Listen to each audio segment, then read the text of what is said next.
Kagulat World, isang napakalaking balita ang yumanig sa tennis world bago pa man magsimula ang Australian Open. Habang ang lahat ay nakatutok sa round 1 match ni Alex Ala ngayong linggo, secret victory ang ating Pinay Pride. Kahit ano pa ang mangyari sa laban niya kontra Alicia Parks, manalo man o matalo, sigurado na ang pag-akyat ni Alex sa world number 43 sa darating na Lunes. Ito ang pinakamataas na ranking na narating ng sinumang Pilipino sa kasaysayan ng tennis at opisyal na nitong wawasakin ang kanyang dating record na number 49. Paano ito nangyari? Sa tennis, ang ranking ay gumagana sa isang rolling 52-week system. Isipin niyo ito na parang expiration date ng iyong mga puntos.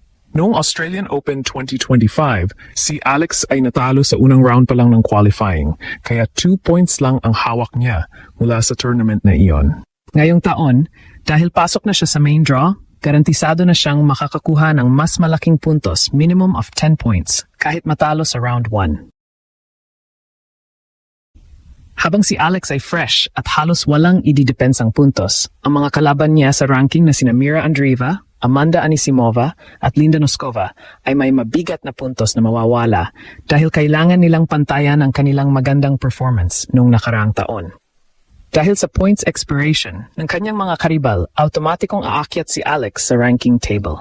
Sa madaling salita, habang ang iba ay bumabagsak dahil sa expiration ng points, si Alex naman ay umaakyat dahil sa kanyang consistency nitong nakaraang 12 buwan. Ito ang bunga ng kanyang semifinals run sa Auckland at ang pagpasok niya sa elite circle ng world tennis. Ang number 43 ay hindi lang numero. Ito ay simbolo na ang Pilipinas ay hindi na lang basta kasali, kundi isa na sa mga seeded threats sa hinaharap. Huwag kayong paloloko sa mga skeptics. Ang pag-akyat na ito ay pinagtrabahuhan ni Alex sa bawat pawis at sakripisyo sa Rafael Nadal Academy. Sa Lunes, gigising ang Pilipinas na may world number 43 tennis star. At kung mananalo pa siya sa linggo, mas lalo pang lilipad ang ranking na ito patungo sa top 40 o higit pa. Ito ang tunay na shock factor na hindi inasahan ng marami. Ang tagumpay ay nagsisimula na bago man pumarito ang unang bola. Kahit matalo si Alex, mas marami siyang points na makukuha ngayon kaysa noong 2025, habang ang mga nasa taas niya ay mawawala ng mas maraming points. Resulta? Rank number 43 agad. Kagulat World, huminga muna kayo ng malalim dahil ang balitang ito ay hindi lamang tungkol sa isang laro. Ito ay tungkol sa muling pag-ukit ng kasaysayan ng Pilipinas sa mapa ng mundo. Alam niyo ba na bago pa manihagis ni Alex Ayala ang unang bola sa court ng Melbourne Park ngayong linggo, mayroon na tayong malaking panalo. Opo, tama ang narinig nyo. Kahit ano pa ang maging resulta ng laban niya kontra Alicia Parks sa round 1, manalo man siya o matalo, sa darating na Lunes, January 19th, 2026, opisyal ng akyat si Alex sa world number 43. Ito ang pinakamataas na ranking na narating ng sinumang manlalarong Pilipino sa kasaysayan ng tennis. At ito ay isang malaking shock sa mga eksperto na hindi inakalang ganito kabilis ang kanyang paglipad. Para sa mga hindi masyadong pamilyar sa tennis, bakit nga ba ito sigurado na? Gaya ng naipaliwanag natin, ang tennis rankings ay parang isang 12-month report card. Noong Australian Open 2025, si Alex ay nalaglag sa unang round ng qualifying rounds, kaya 2 points lang ang ididepensa niya ngayon. Pero dahil sa kanyang matinding performance nitong 2025, kung saan pumasok siya sa top 50 at naging semifinals finisher sa Auckland kamakailan, ang kanyang live points ay sapat na para itulak siya pataas. Habang ang ibang mga sikat na players ay nawawala ng daan-daang puntos dahil hindi nila nadepensahan ang kanilang panalo noong nakaraang taon, si Alex naman ay parang nasa fast lane ng expressway. Bakit ito napakahalaga?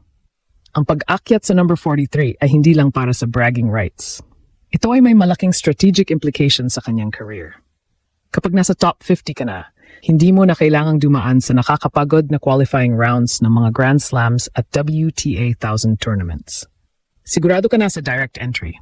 Ibig sabihin, mas fresh ang katawan ni Alex pagpasok sa main draw at mas malaki ang pagkakataon niyang makakuha ng mas maraming puntos at mas malaking prize money.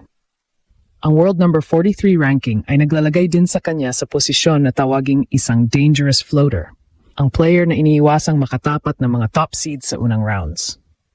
Pero higit sa lahat, ang number 43 ay isang mensahe sa buong mundo. The Philippines has arrived. Dati, ang Pilipinas ay kilala lang sa boxing at basketball. Ngayon, sa bawat laro ni Alex, ang watawat natin ay nakabalandra sa pinakamalaking stadium sa New York, Paris, London, at ngayon. Ang bawat puntos na nakukuha niya ay parang saksak sa puso ng mga duda sa kakayahan ng Pinoy sa tennis. Sa darating na Lunes, hindi lang record ang mababasag. Ito ang simula ng bagong era kung saan ang bata mula sa Manila ay tinitingala ng mga superstars gaya ni Swiatek at Sabalenka. Ito ang tunay na ginulat ang mundo moment. Ang tagumpay ni Alex ay hindi tsamba. Ito ay bunga ng mathematical consistency at pusong palaban. At tandaan nyo, kung mananalo si Alex sa linggo, ang number 43 ay baka maging number 30 plus agad. Handa na ba kayo sa susunod na kabanata? Dahil ang number 43 ay simula pa lang ng kanyang pag-akyat sa rurok ng tagumpay. Mga kagulat world, bago natin maabot ang pangarap na round 3, kailangan muna nating dumaan sa isang bautismo ng apoy. At ang apoy na yon ay walang iba kundi ang American powerhouse na si Alicia Parks. Huwag kayong kukurap dahil ang round 1 match na ito sa Melbourne Park ay hindi lamang pagalingan sa raket. Ito ay isang bakbakan ng magkaibang estilo na magpapatigil sa hininga ng buong Pilipinas. Si Parks ay hindi ordinaryong kalaban. Siya ay tinaguriang human slingshot dahil sa kanyang record-breaking serve na umaabot sa 129 miles per hour, 207 km/h, ang bilis na kapantay ng record ni Venus Williams. Dito natin makikita ang tunay na gilas ni Alex Ayala. Ang laban na ito ay isang klasikong power versus precision. Si Parks ay kilala sa kanyang boom or bust game. Kapag pumasok ang kanyang mga serve at aggressive forehands, tila wala siyang katapat. Ngunit, ang kahinaan ni Parks ay ang kanyang consistency. Ayon sa ating deep search, si Parks ay may average na 6.4 aces per match, pero madalas din siyang magkaroon ng double faults kapag na-pressure. Dito papasok ang talino ni Alex.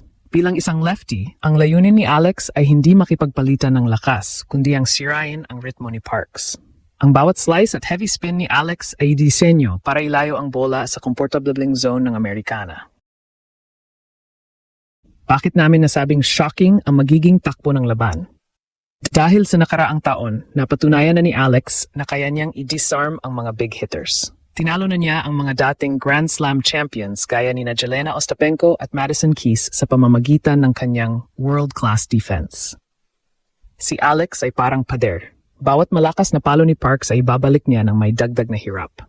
Ang kanyang conditioning mula sa Rafael Nadal Academy ang magiging susi. Ang emotional factor ng labang ito ay hindi matatawaran. Ito ang unang pagkakataon na makikita natin ang watawat ng Pilipinas sa main draw ng Australian Open Women's Singles. Isipin niyo ang bigat ng inaasahan ng isang buong bansa. Pero si Alex, sa gitna ng pressure, ay nananatiling kalmado. Ang kanyang panalo kamakailan laban kay Donna Vekic sa Kooyong Classic ay isang malinaw na babala.